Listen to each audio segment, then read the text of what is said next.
The sky was overcast, and a light rain fell steadily on the black umbrellas, silently scattered across the cemetery. A cold wind blew through rows of bare trees, its chill gradually seeping into the skin of everyone present. No one spoke. They simply stood there, silent, weighed down with sorrow. Today was the day they said goodbye to Detective Ryan Carter, a hero of the city's police department who had fallen in a brutal shootout with the infamous Viper Bloods gang. His death left a gaping void in the hearts of his comrades in the community. Under her soaked raincoat, Emma Carter. Ryan's mother clutched her hands tightly against her chest, her eyes red and swollen, her body trembling, despite someone holding an umbrella over her. Beside her stood Mason Carter, Ryan's younger brother, his face expressionless, but the tension in his eyes and the veins bulging in his hands betrayed the pain gnawing inside. Next to the flag-draped coffin, a figure captured everyone's attention. Blitz, the black shepherd, K9, who had been Ryan's loyal companion for years. He didn't bark or whimper. He simply sat motionless, his eyes fixed on the polished wooden coffin. Blitz had been an inseparable part of Ryan's most celebrated missions.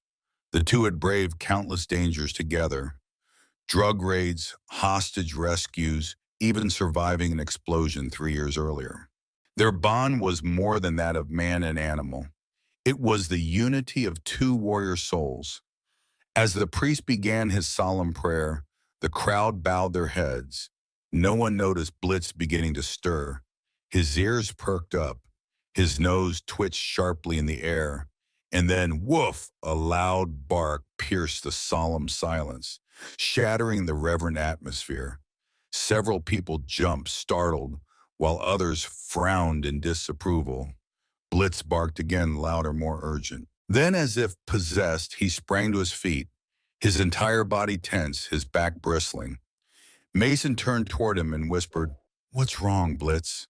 Blitz didn't answer, of course, but his next action spoke volumes. He lunged toward the coffin, breaking free from the leash, held by a young officer named Hayes.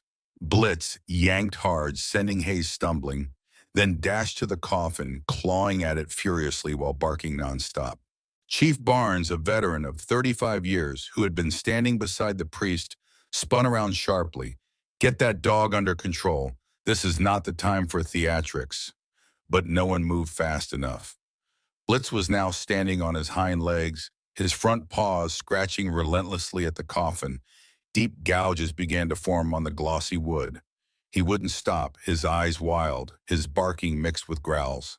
Blitz, who had once stayed calm in the middle of gunfire and smoke, was now completely out of control. Before a closed coffin, Emma began gasping for breath. "What's wrong, sweetheart? Why is Blitz acting like this?" she asked, her voice cracking with fear. Murmurs swept through the crowd. Some officers attempted to pull Blitz back, but he thrashed violently, nearly hysterical. His eyes burned with intensity as if trying to say something that no one could understand. Confusion spread like wildfire.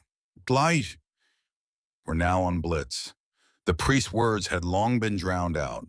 Amid the heavy downpour, the solemn funeral transformed into a scene of unease and rising suspicion. Mason took a long step toward the coffin, locked eyes with Blitz, then turned to his mother and the gathering crowd. "Something's not right," he said, his voice low but firm. "Blitz is trying to tell us something." And that was the moment when doubt took root in everyone's mind.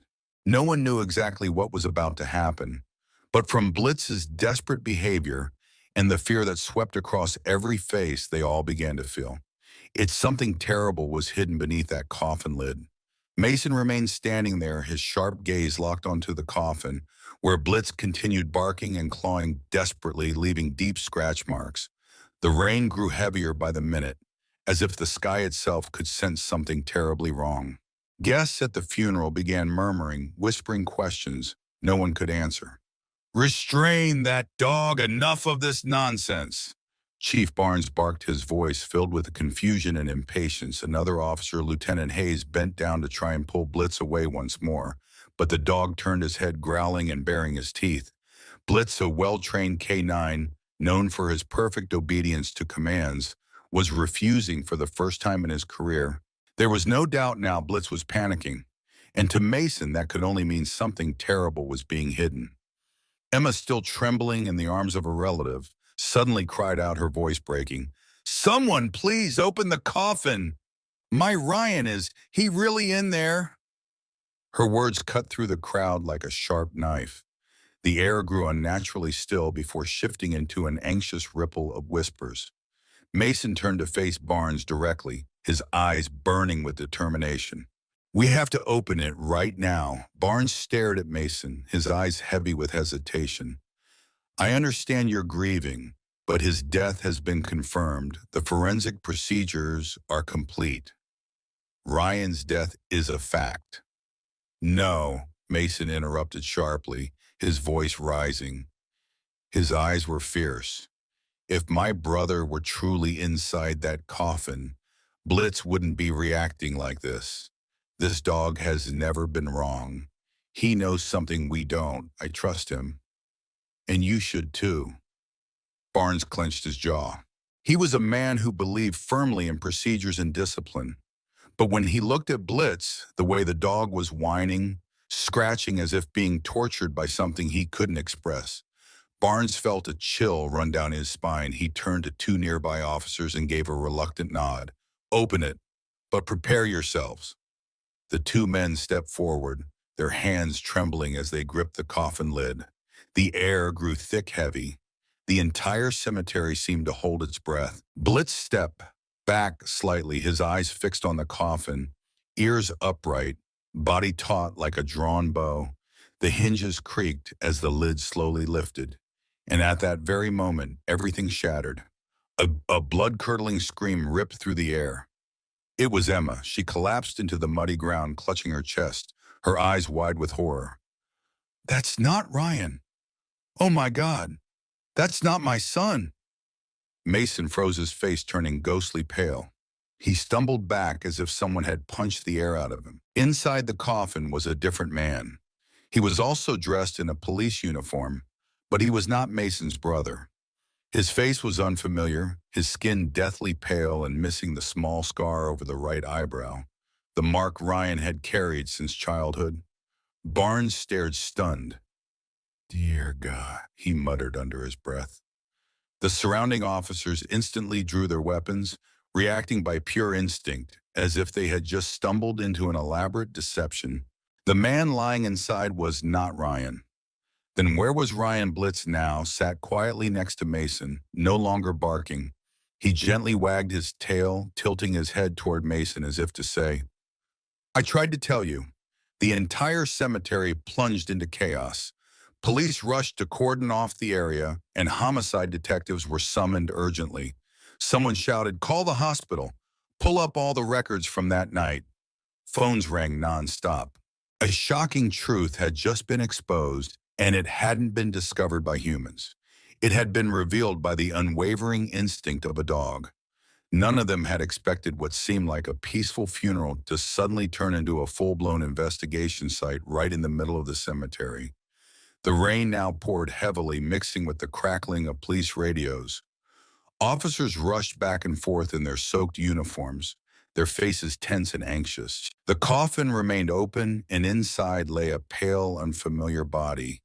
And the most painful truth of all, it wasn't Ryan. Carter Blitz was still there, sitting quietly, his eyes shining strangely through the thick curtain of rain.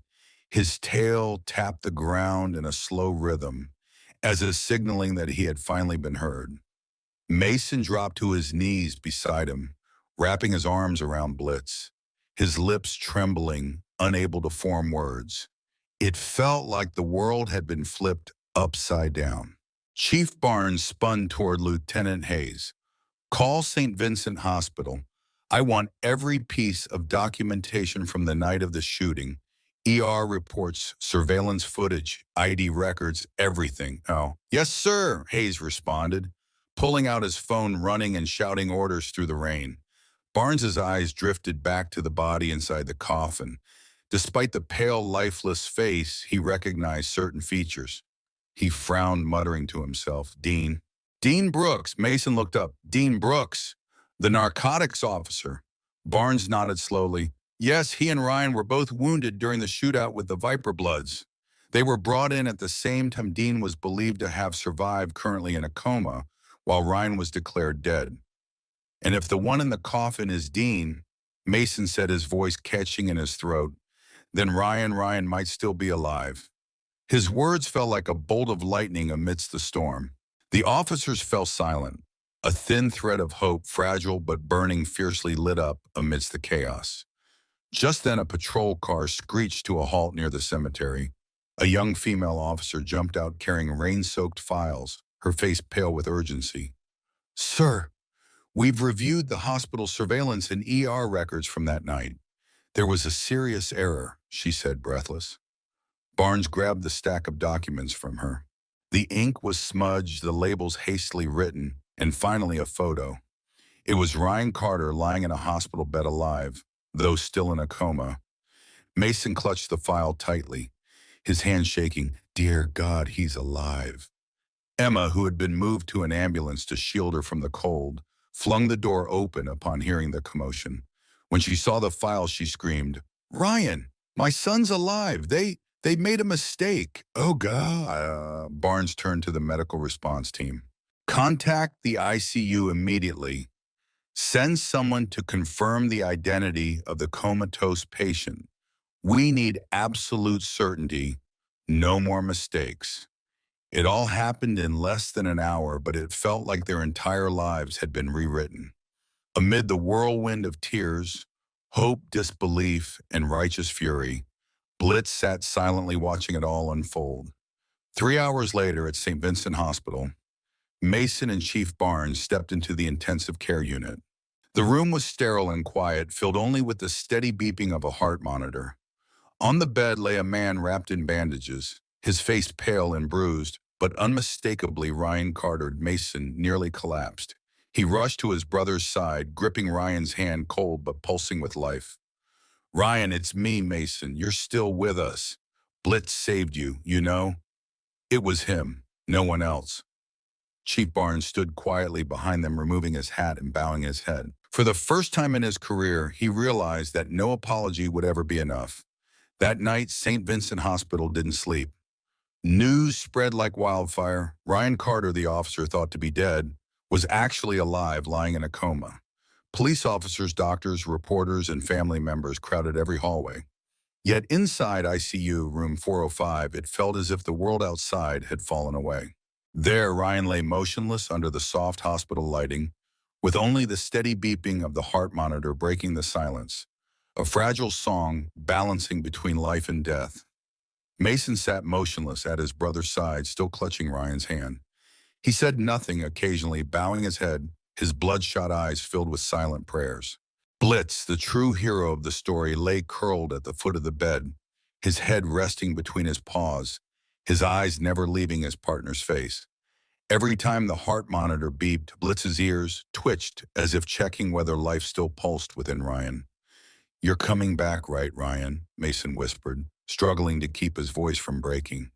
You can't leave me. Leave Mom, leave Blitz. You just can't. Just then a tiny movement so slight it could have been missed made Blitz jerk his head up. His tail swept lightly across the floor. Mason gasped, looking up, and then a miracle. Ryan's finger twitched. Ryan, can you hear me? Mason shouted, scrambling to his feet, his voice cracking. Nurse, doctor! Blitz let out a sharp bark, then whimpered softly, his eyes shining with hope. A team of nurses rushed in, checking Ryan's vital signs frantically. Moments later, the head of ICU entered, barely able to conceal his excitement.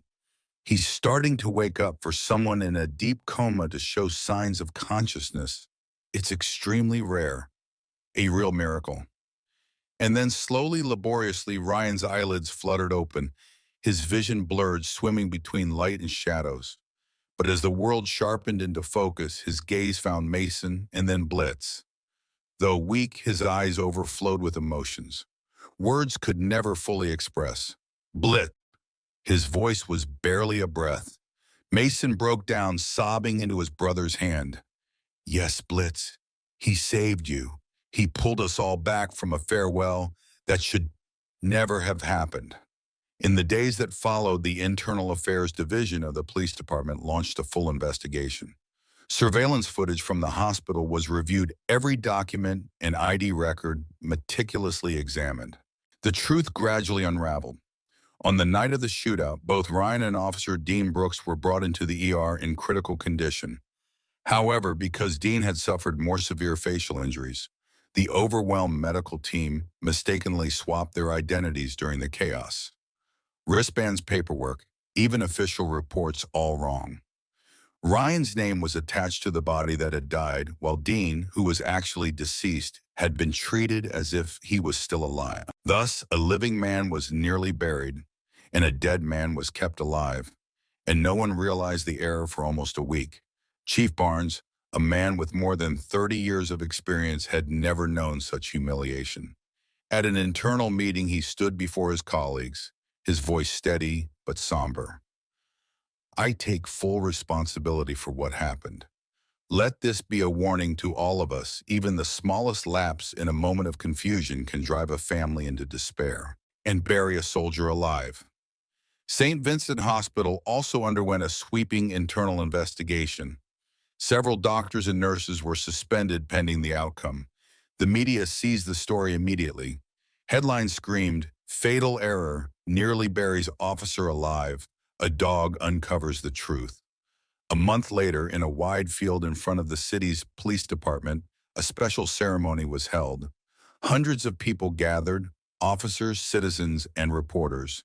At the center of the stage, Ryan Carter, still bandaged, walking with a cane, appeared alongside Blitz, now proudly wearing a special medal around his neck. As the cameras turned toward them, Ryan paused, lifting the microphone with a voice still faint but charged with emotion. I don't remember much from that night.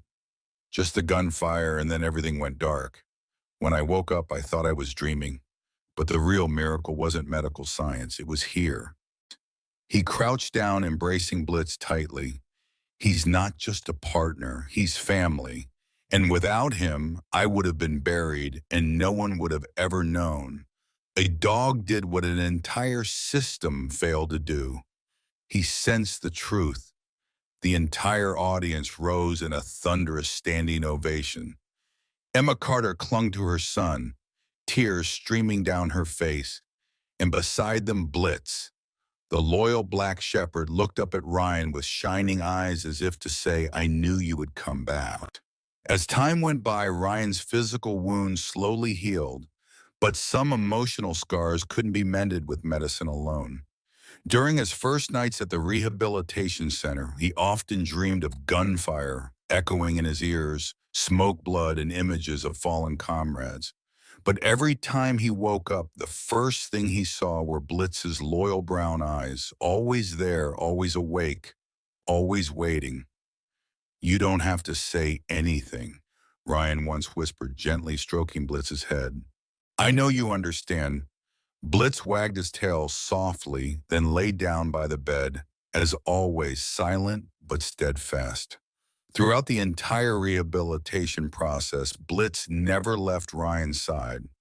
From Ryan's first uncertain steps with crutches to the grueling physical therapy sessions, Blitz was there for every moment. For Ryan, Blitz's silent presence was the most powerful medicine, pulling him out of helplessness, out of those dark moments of despair. After nearly 6 months, Ryan could stand firmly without the aid of crutches. The doctors told him he could retire, claim a disability pension, and live a peaceful life. But Ryan looked at them and simply shook his head. I can't let the Viper Bloods believe they finished me. When Ryan officially requested to return to active duty, it sparked a storm of debate. Some thought he should rest. Others worried the trauma might have left lasting psychological damage. But Chief Barnes, the man who had witnessed the true power of loyalty, approved his reinstatement with a single sentence. When a man returns from the dead, you don't question his determination. And so Ryan Carter and Blitz officially rejoined the Special Investigations Unit where they had once made their name. But this time, they weren't just another K-9 officer team.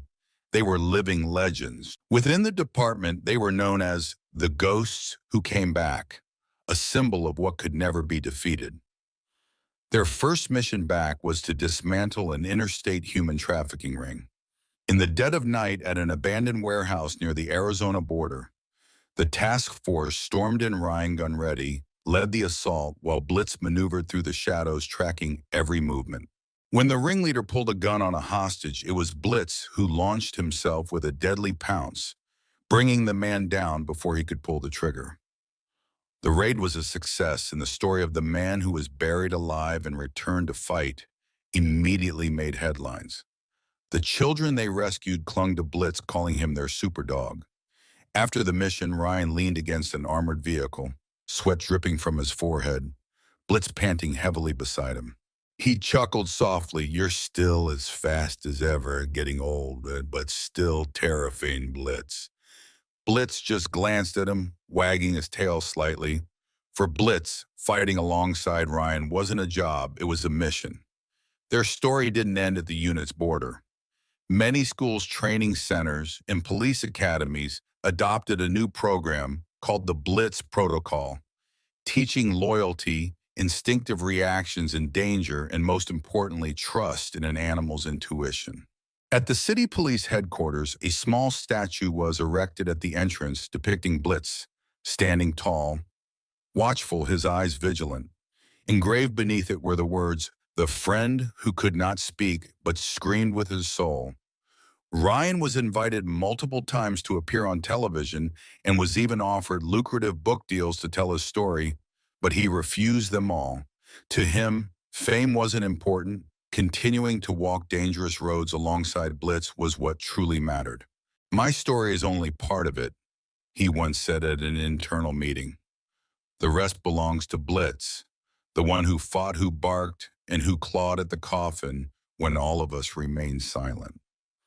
A year later, when Blitz turned 10, the age when most K-9 units retire, someone asked Ryan if he would finally let Blitz rest. Ryan looked at the dog, now peacefully sleeping on the office floor, and answered, "When Blitz tells me he's tired, I'll let him rest. But for now, his heart refuses to stop." And so Ryan and Blitz, two warriors who returned from the grave, continued to patrol, continued to fight, and continued writing a story that needed no embellishment. Just hearing their names was enough for everyone to know. Not all heroes wear medals. Some just need a look and the quiet wag of a tail to change destiny. Blitz's name was no longer just the name of a police dog. Across the city's police force and even in neighboring states, Blitz had become a symbol, a living monument to loyalty, instinct, and the connection that transcended logic between humans and animals. At the memorial for fallen officers that year, Ryan Carter's name had once been etched onto the stone, but now it remained not as a reminder of death, but of a miraculous return from it, a resurrection not awakened by machines, but by the instinctive bark of a loyal companion. The story of the man buried alive and the dog who clawed the coffin spread across the country on professional forums and in K-9 training seminars.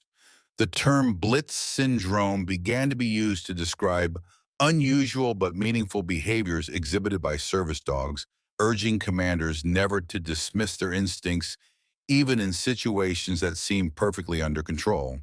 During a seminar at the Federal Security Academy, Ryan was invited to share his story with hundreds of new recruits. Standing on a simple wooden podium, dressed in plain civilian clothes, one hand resting gently on Blitz's aging but still sharp form, Ryan gazed out at the crowd in silence for a few seconds.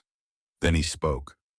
"One day I heard people praying to send me off to the other side while I was still breathing alone, misidentified somewhere else. If not for that bark, if not for those claws scraping desperately against that coffin, I wouldn't be standing here." He paused, turning to look at Blitz. "Dogs can't speak, but if you truly listen, they'll scream with their soul." The entire hall rose to their feet in thunderous applause. To the young generation of officers, Ryan and Blitz were not just heroes. They were a living reminder, a wake-up call for the profession. A year later, Blitz began to visibly slow down. Patrols became less frequent. Ryan never spoke of it, but deep down he knew. The journey of his loyal companion was nearing its end. One winter afternoon, as the first snowflakes drifted gently onto the windowsill, Ryan sat on a wooden chair in the backyard of his small home. Blitz lay on a rug nearby, his head resting against Ryan's leg. "You're tired, aren't you, Blitz?" Ryan whispered, stroking his head gently. Blitz didn't bark. He only blinked slowly, wagged his tail once, a final nod between two warriors who understood each other without the need for words. And then Blitz closed his eyes. Ryan sat in silence. There were no tears, no cries, only the cold winter wind carrying away the last breath of an era that had quietly come to a close. Blitz's funeral was simple but solemn, held in the courtyard of the city's K-9 training center. Hundreds of officers attended, many bringing their own service dogs. There were no extravagant floral arrangements, only a single cluster of medals placed beside a small wooden box engraved, "Blitz K91117, the dog who saved a man and awakened an entire profession." When Blitz's ashes were laid to rest in the section reserved for fallen K9 heroes, Ryan was the last to leave.